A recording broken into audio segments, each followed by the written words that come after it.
going to show you how to use the functions of a Perpetual calendar automatic watch using the Jaeger-LeCoultre Master Ultra Thin Perpetual. Let's start to read the dial. The aperture at 12 o'clock shows the lunar cycles by displaying the moon phases.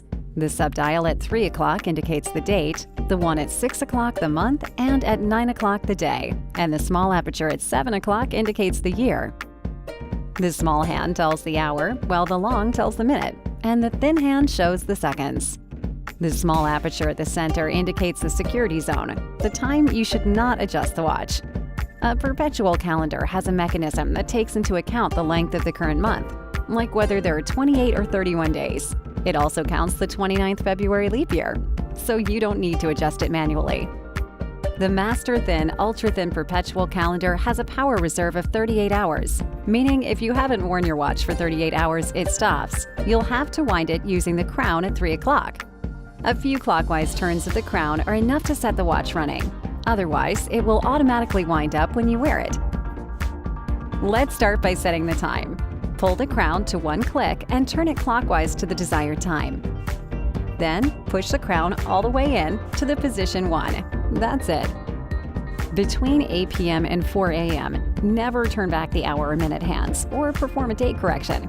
This time frame is the security zone that shows on the small center aperture.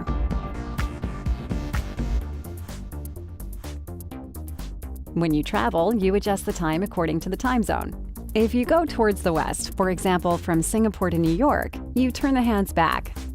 But be careful not to go beyond 4 a.m., the security zone. Wait for the watch to run time and then turn the hands back anti-clockwise direction. To adjust simultaneously the calendar and moon phase, the corrector located at 8 o'clock controls the operation. Using the corrector tool, each press moves the calendar one day forward. Therefore, all that's needed is to set the initial calendar by pressing the push piece until the corresponding date and month are displayed.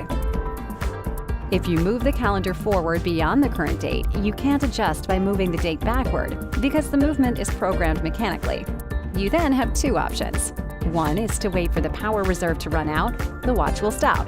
The other is to wait until the day of the inadvertently programmed date before winding the watch. That's all you need to know about the functions of your Perpetual calendar watch.